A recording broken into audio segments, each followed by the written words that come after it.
일평생 쌓아 올린 수행의 공덕이 한순간에 무너져 내리는 경험을 해본 적 있는가? 60년 세월 동안 단 한 번도 속세에 마음을 내어준 적 없노라 자부했던 한 노승이 갓난아이의 티를 벗지 못한 내 살배기.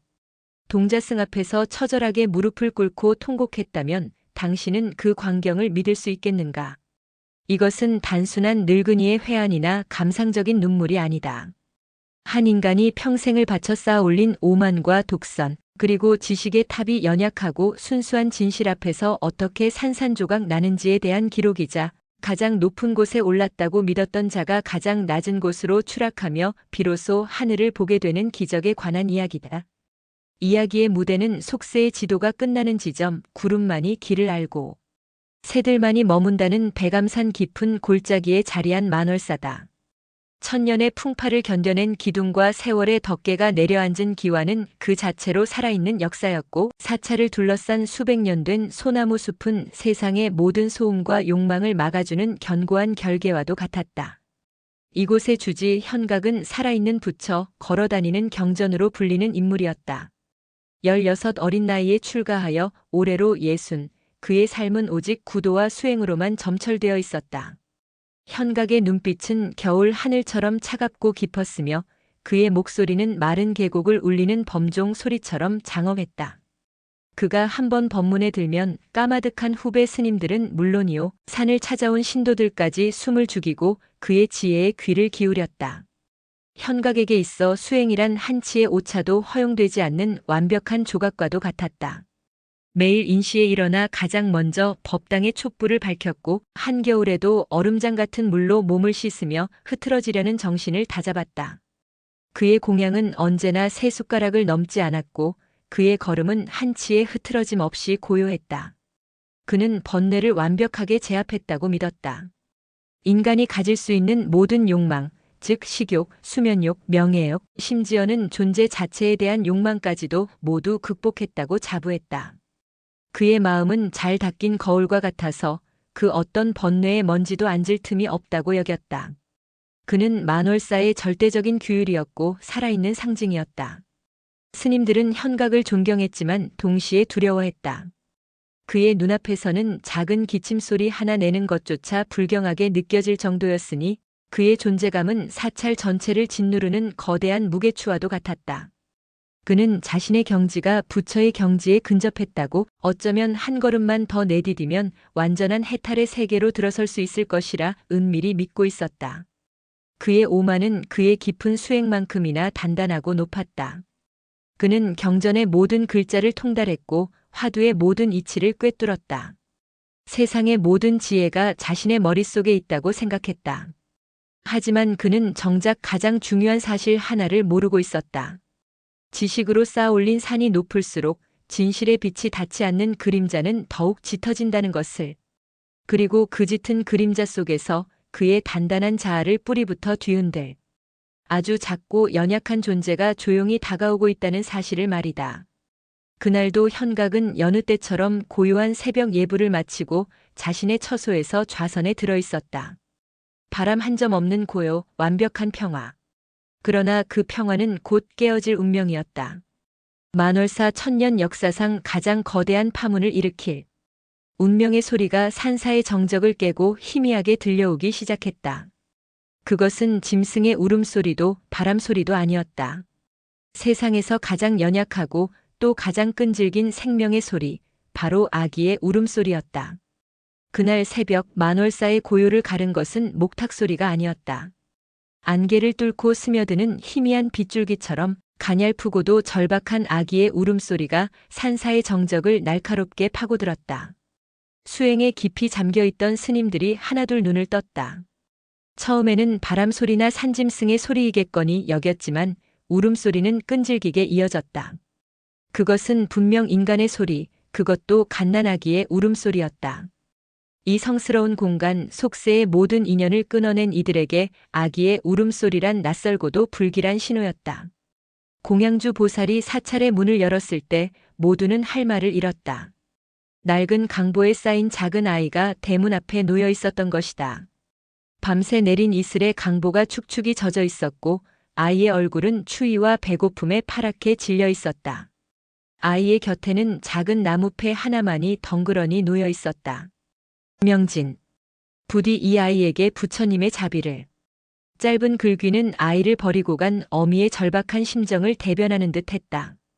아이는 제 운명을 아는지 모르는지 자신을 둘러싼 낯선 얼굴들을 보며 더욱 서럽게 울어댔다. 스님들은 당황했다. 수십 년간 부처님을 모시며 살아왔지만 살아있는 생명, 그것도 부모에게 버려진 어린아이를 마주한 것은 처음이었다. 어떻게 해야 할지 몰라 우왕좌왕하는 사이 소식을 들은 주지 현각이 모습을 드러냈다.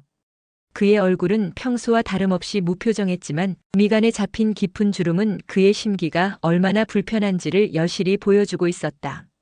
그는 아이를 차갑게 내려다보았다. 그의 눈에 아이는 구원의 대상이 아니라 자신의 완벽한 수행 세계에 떨어진 하나의 오점, 성가신 번뇌 덩어리로 보였다. 경찰에 연락하여 당장 보내거라. 현각의 목소리는 얼음장처럼 차가웠다. 그의 말에 누구도 이의를 제기하지 못했다. 그것이 가장 합리적이고 올바른 판단처럼 보였다. 사찰은 아이를 키우는 곳이 아니었다. 더군다나 이곳은 남자들만이 머무는 공간, 젖먹이 아이를 돌볼 수 있는 사람은 아무도 없었다. 젊은 스님 하나가 조심스럽게 아이를 안아 들려던 찰나였다. 울음을 그치지 않던 아이 명진이 갑자기 울음을 뚝 그쳤다. 그리고는 자신을 차갑게 내려다보는 현각을 향해 파르르 떨리는 작은 손을 뻗었다. 마치 무언가를 잡아달라는 듯 살려달라는 듯 절박한 몸짓이었다. 그 순간 기이한 일이 일어났다. 평생을 감정에 동요 없이 살아왔던 현각의 마음속에서 무언가 툭 하고 끊어지는 듯한 느낌이 들었다. 아이의 눈동자. 티 없이 맑고 깊은 그 눈동자가 자신의 내면 가장 깊은 곳을 꿰뚫어보는 것만 같았다. 수십 년간 굳게 닫아두었던 마음의 빗장이 아주 희미하게 삐걱거리는 소리가 들렸다. 아이의 눈 속에는 원망도 슬픔도 없었다. 오직 살고 싶다는 순수한 생명의 갈망만이 담겨 있었다. 현각은 자신도 모르게 마른 침을 삼켰다. 주지스님. 젊은 스님이 어찌할 바를 모르고 현각을 바라보았다. 현각은 한동안 아무 말 없이 아이를 응시했다. 그의 내면에서는 격렬한 폭풍이 휘몰아치고 있었다. 이 아이를 받아들이는 순간 자신의 완벽했던 수행은 끝장이다. 만월사의 엄격한 규율과 질서는 무너질 것이다. 이곳은 더 이상 순수한 구도의 공간이 아니라 속세의 번뇌가 들끓는 탁한 장소로 변모할 것이다. 하지만 아이를 내치는 순간 저 연약한 생명은 쓰러져 갈지도 모른다.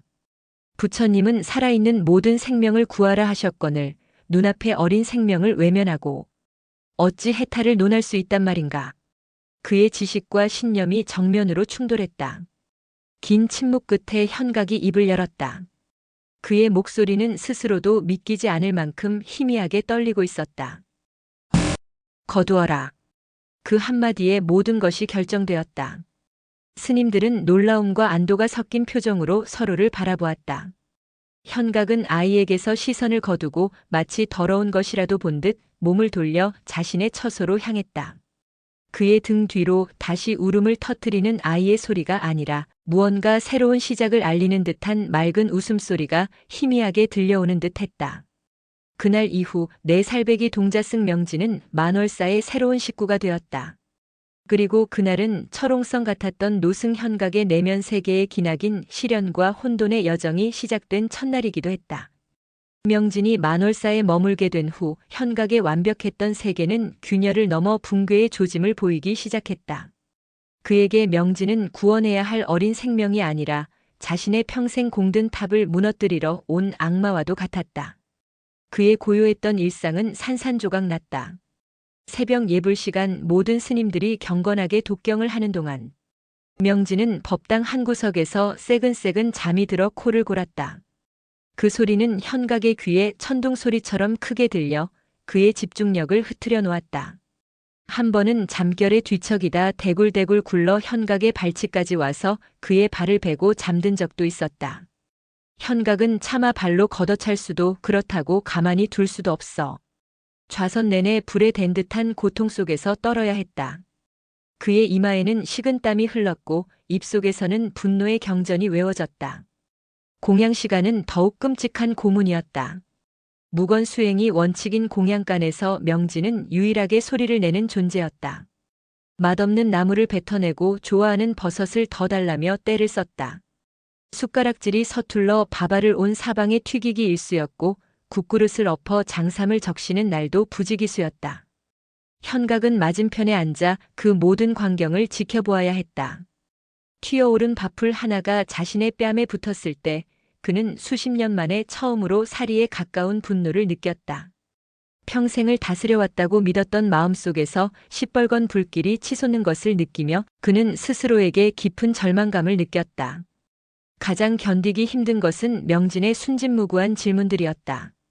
오후 스님들이 경전을 읽거나 참선을 하는 시간에 명진은 사찰 마당을 뛰어다니며 놀았다. 그는 꽃을 보고 웃고 나비를 쫓아다녔다. 그러다 문득 처마 밑에 앉아있는 현각에게 다가와 묻곤 했다. 스님, 부처님은 왜 맨날 웃고만 있어요? 좋은 일 있어요? 현각은 부처님의 미소가 자비와 깨달음의 상징이라 설명하려 했지만 아이의 눈높이에 맞는 말을 찾을 수 없었다. 부처님은 밥 먹을 때도 웃어요? 잠잘 때도요? 꼬리에 꼬리를 무는 질문 앞에서 현각의 해박한 불교 지식은 아무런 쓸모가 없었다. 그것은 지식으로 답할 수 있는 영역의 질문이 아니었다. 현각은 대답 대신 침묵했고 그럴 때마다 명진은 스님은 아무것도 몰라요? 라며 고개를 갸웃거렸다. 그 말은 날카로운 비수가 되어 현각의 자존심을 후벼 팠다. 어느 늦은 밤 현각은 잠 못 이루고 마루에 앉아 있었다. 그때 옆방에서 흐느끼는 소리가 들려왔다. 명진이었다.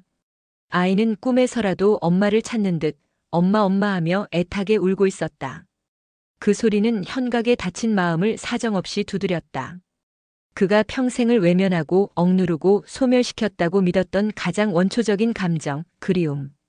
그 그리움이라는 번뇌가 아이의 울음소리를 타고 그의 심장으로 스며들었다. 그는 자신도 모르게 자신의 어머니를 떠올렸다. 16 속세의 인연을 끊겠다며 매몰차게 돌아섰던 그날, 대문 뒤에 숨어 아들의 뒷모습을 보며 소리 죽여 울고 있던 어머니의 얼굴이 파노라마처럼 스쳐 지나갔다. 그는 급히 눈을 감고 고개를 저었다. 헛된 망상이다, 부질없는 번뇌다, 되뇌었지만 한번 떠오른 기억은 사라지지 않았다. 현각의 조난은 기퍼만 같다. 그는 자신의 사찰에서 이방인이 되었다. 그의 마음은 더 이상 고요한 호수가 아니었다. 명진이라는 거대한 파도가 쉴 새 없이 몰아쳐 마음의 둑을 허물고 있었다. 잠을 자도 잠든 것 같지 않았고 경전을 읽어도 글자가 눈에 들어오지 않았다. 그의 머릿속은 온통 명진의 웃음소리, 울음소리, 그리고 그를 곤란하게 했던 질문들로 가득 찼다. 그는 명진을 피하기 시작했다. 아이가 마당에 있으면 법당에 들어갔고 아이가 법당에 들어오면 처소로 도망쳤다.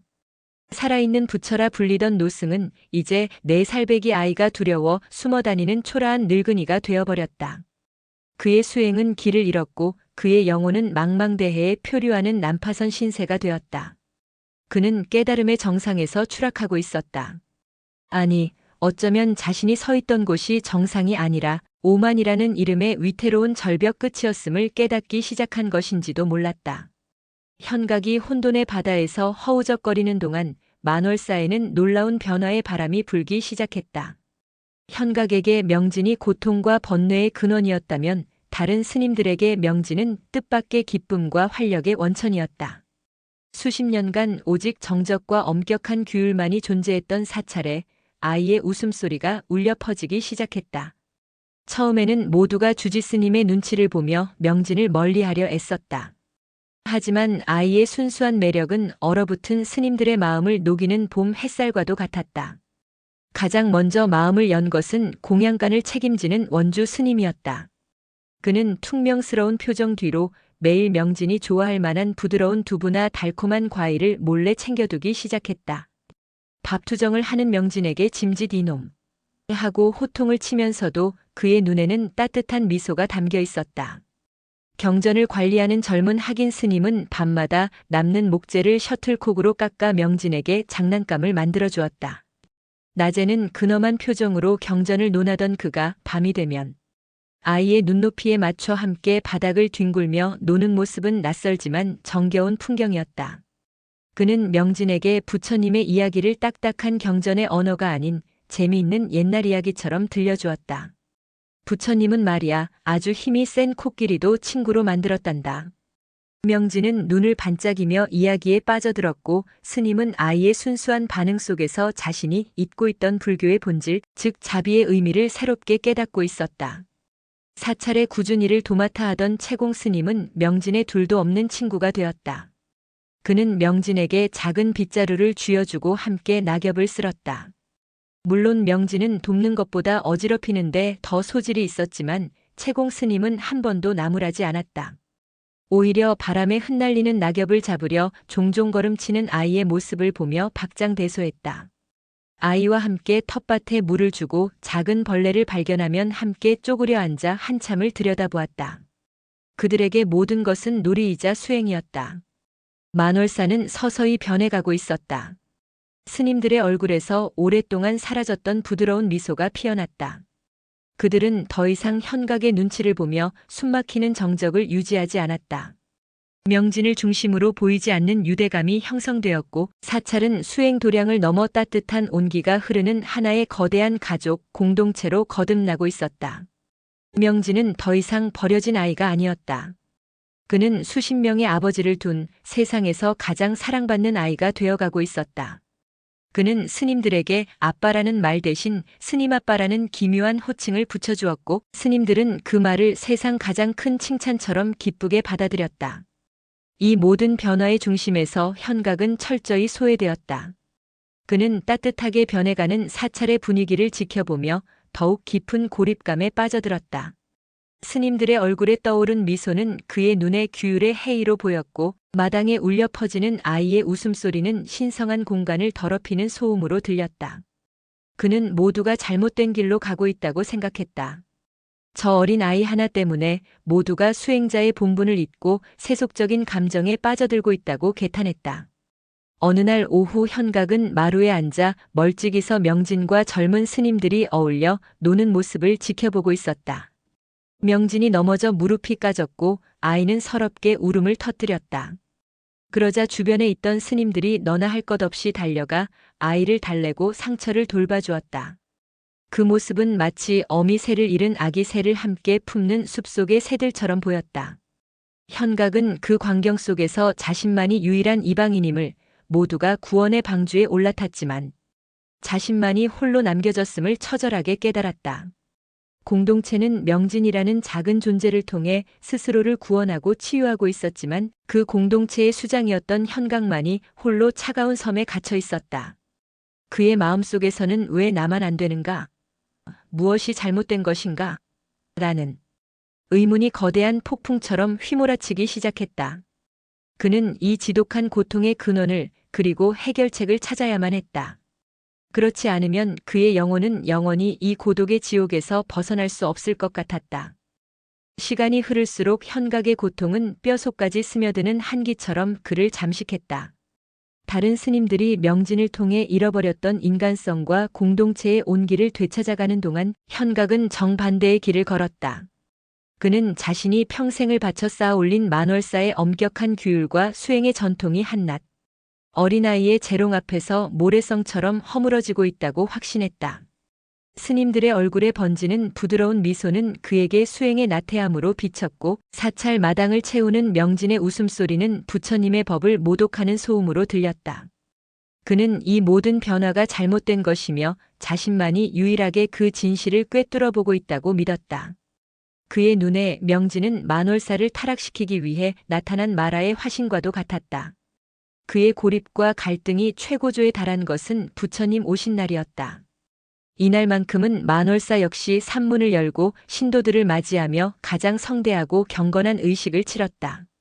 현각은 이 의식을 통해 해이해진 사찰의 기강을 바로잡고 스님들에게 수행자 본연의 자세를 다시금 일깨워주고자 했다.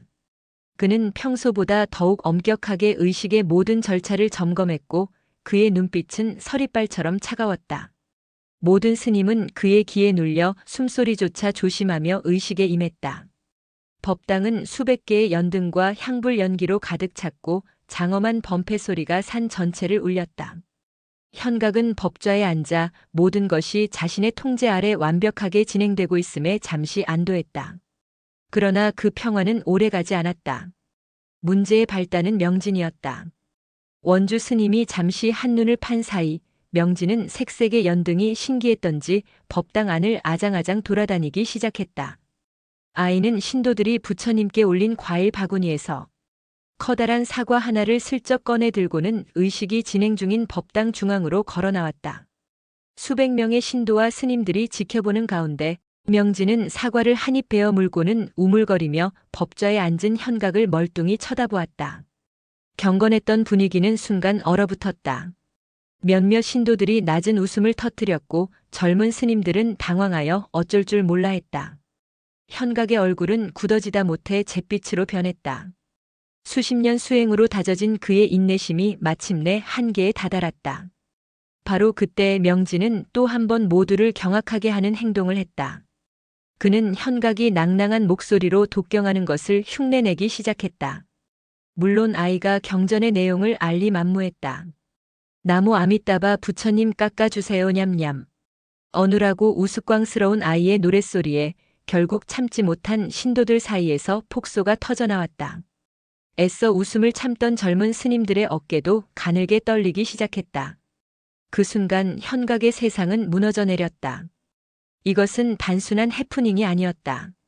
자신이 평생을 바쳐 지켜온 모든 것, 부처님의 법과 수행의 존엄성, 그리고 주지로서의 권위가 4살배기 아이의 장난 하나에 조롱거리로 전락하는 순간이었다. 그는 자신을 향해 웃고 있는 모든 사람들을, 그리고 그 중심에 서서 천진하게 사과를 먹고 있는 명진을 불타는 듯한 눈으로 노려보았다. 그의 내면에서 무언가 단단히 부러지는 소리가 났다. 이제 더 이상은 참을 수 없었다. 이 사찰을 그리고 자기 자신을 바로 세우기 위해서는 근본적인 문제를 뿌리 뽑아야만 했다.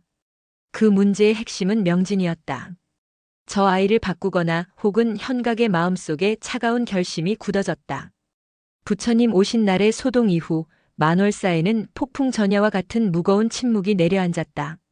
현각은 며칠 동안 자신의 처소에 칩거하며 누구와도 만나지 않았다. 스님들은 주지스님의 분노가 어디로 향할지 몰라 전전긍긍했고 명진의 장난을 막지 못했던 원주 스님은 죄책감에 고개를 들지 못했다. 모두가 현각이 마침내 명진을 절에서 내쫓을 것이라 예상했다. 그것이 가장 논리적이고 당연한 수순처럼 보였다. 그러나 며칠 후 자신을 제외한 모든 스님을 대웅전으로 소집한 현각의 입에서 나온 말은 모두의 예상을 완전히 뒤엎는 것이었다. 그의 목소리는 이전보다 더 낮고 단단했으며 그 안에는 비장함마저 서려 있었다. 오늘부터 동자승 명진의 모든 교육은 내가 직접 맡을 것이다. 그 한마디에 대웅전 안의 공기가 얼어붙었다. 스님들은 자신의 귀를 의심했다. 그토록 명진을 번뇌 덩어리 취급하며 피하던 주지스님이 직접 아이를 가르치겠다고 나선 것이다. 몇몇 스님들은 주지스님이 드디어 마음을 열고 아이를 품기로 결심한 것이라 생각하며 희미한 희망을 품었다. 그러나 현각의 다음 말은 그 희망을 산산조각 냈다. 지금까지 너희들은 저 아이를 그저 어리다는 이유로 방치하고 세속의 감정으로 대하며 수행의 근본을 어지럽혔다. 그 결과가 무엇이었는지는 모두가 보았을 것이다.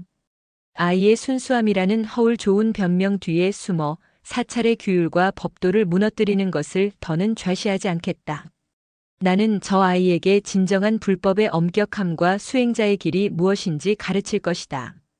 그의 안에 깃든 세속의 때와 어리광을 모두 벗겨내고 한 명의 올곧은 수행자로 거듭나게 할 것이다. 그의 말에는 자비나 사랑의 온기는 단 한 점도 없었다. 그것은 선언이자 경고였다. 그는 명진을 구원하려는 것이 아니었다. 자신의 완벽한 세계를 위협하는 오류를 수정하고 자신의 방식대로 교정하려는 의지 표명이었다. 그는 자신의 평생 쌓아온 지식과 수행의 힘으로 아이의 천진난만함을 꺾고 자신이 원하는 이상적인 수행자의 틀에 맞추어 찍어내려 하고 있었다.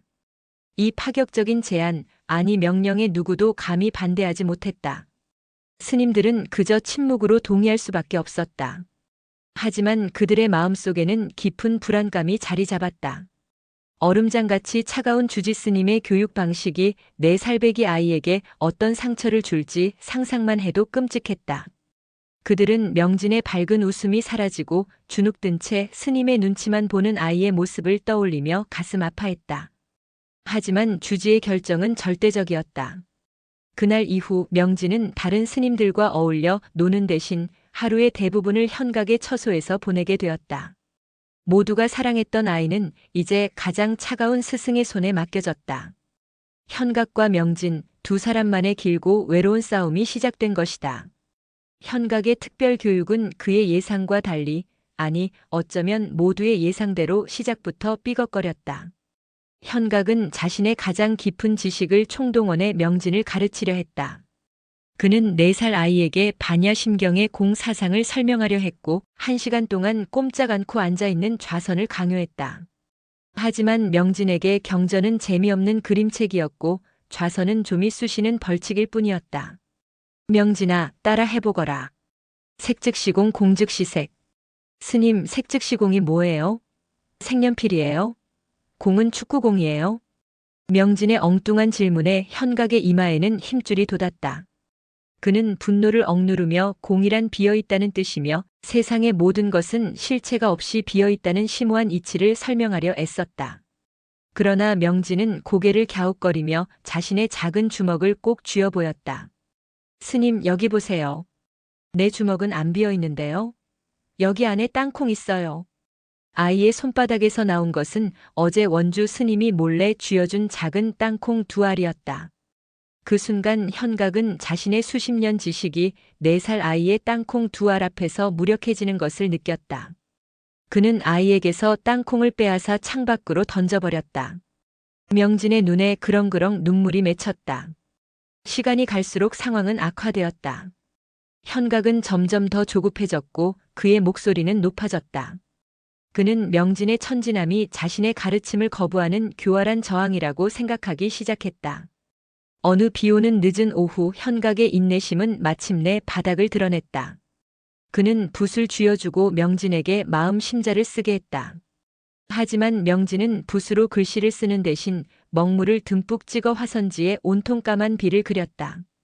이게 무얼 하는 짓이냐? 현각은 버럭 소리를 질렀다. 그의 손이 허공으로 올라갔다. 평생 살아있는 생명 하나 헤쳐본 적 없는 그의 손이 처음으로 누군가를 향한 폭력의 의지를 담고 떨리고 있었다. 명진은 그 모습에 놀라 딸꾹질을 하면서도 눈물을 뚝뚝 흘리며 그림을 가리켰다. 스님 마음이 비를 맞고 있어요. 추워요.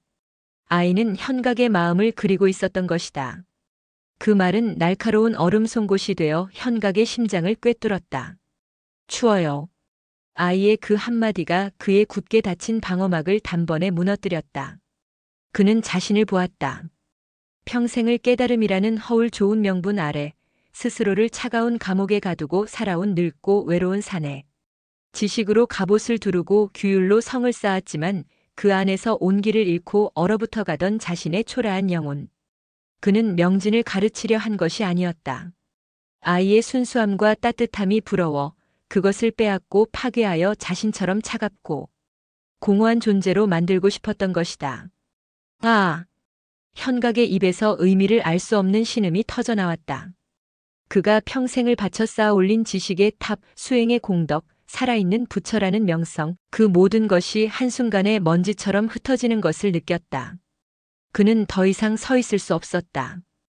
60평생 단 한 번도 누구에게도 굽혀본 적 없던 그의 무릎이 힘없이 꺾였다. 그는 4살배기 동자승, 자신이 그토록 미워하고 바꾸려 했던 그 작은 아이 앞에서 처절하게 무너져 내렸다. 내가 틀렸다. 내가 전부 틀렸어. 노승은 어린아이처럼 목 놓아 울기 시작했다. 그것은 회한의 눈물이었고 참회의 눈물이었으며 수십 년간 얼어붙었던 그의 마음이 마침내 녹아내리며 흐르는 해빙의 눈물이었다. 그는 자신의 오만과 독선이 얼마나 어리석었는지를 진정한 깨달음이란 경전의 글자 속에 있는 것이 아니라 바로 눈앞에 이 작은 아이처럼 상처받은 마음을 알아주고 보듬어주는 가장 낮은 곳에 있음을 처절하게 깨달았다. 갑자기 울음을 터뜨리는 현각의 모습에 명진은 잠시 놀라 고개를 갸웃거렸다. 그러더니 이내 눈물을 닦을 생각도 않고 자신의 작은 고사리 손을 뻗어 현각의 뺨을 타고 흐르는 눈물을 서툴게 닦아주었다. 그리고는 차갑게 식은 노승의 등을 작은 몸으로 꼭 껴안으며 말했다. 스님, 울지 마세요. 제가 있잖아요. 제가 안아줄게요. 이제 안 추워요. 그 순간 현각은 진정한 부처를 보았다. 그것은 법당의 금빛 불상도 경전 속의 위대한 가르침도 아니었다. 자신의 눈물을 닦아주는 작고 따뜻한 손길, 상처받은 자신을 아무런 조건 없이 품어주는 순수한 마음.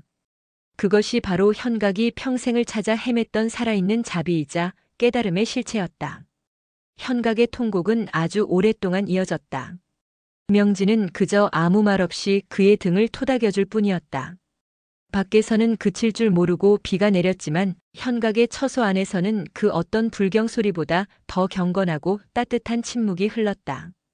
그날 밤 노승은 한평생 처음으로 깊고 평화로운 잠에 빠져들었다. 다음 날 아침 만월사의 스님들은 자신들의 눈을 의심했다. 새벽 예불을 위해 법당에 모인 스님들 앞에 현각이 명진의 손을 꼭 잡고 나타난 것이다. 그의 얼굴에는 더 이상 얼음장 같은 냉정함이나 서슬퍼런 위험이 없었다. 밤새 내린 비에 씻긴 아침 하늘처럼 평온하고 따뜻한 미소가 그 자리를 대신하고 있었다. 그는 법좌에 오르는 대신 다른 스님들과 같은 자리에 앉아 명진을 자신의 무릎에 앉혔다. 그날 이후 만월사는 완전히 새로운 사찰로 다시 태어났다. 현각은 더 이상 엄격한 규율과 지식을 강요하지 않았다. 그는 스님들에게 경전을 읽는 것만큼이나 마당의 꽃을 돌보고 새소리에 귀 기울이고 서로의 마음을 나누는 것이 중요하다고 말했다. 그는 공양 시간에 명진의 밥투정을 나무라는 대신 서툰 숟가락질을 웃으며 도와주었다. 오후에는 명진과 함께 마당에서 흙장난을 치고 넘어지면 일으켜주며 함께 웃었다. 살아있는 부처라 불리던 노승은 이제 가장 자상한 할아버지가 되었다. 그는 명진에게 어려운 교리를 가르치는 대신 부처님이 코끼리와 친구가 된 이야기, 배고픈 호랑이에게 자신의 몸을 던진 왕자님의 이야기를 들려주었다. 명진의 질문에 더 이상 정답을 말하려 애쓰지 않았다. 대신 그는 글쎄다, 부처님은 왜 맨날 웃고 계실까? 아마 명진이 내가 웃는 모습을 보는 게 좋아서 그런 게 아닐까? 라며 아이의 눈을 보고 함께 답을 찾아 나갔다.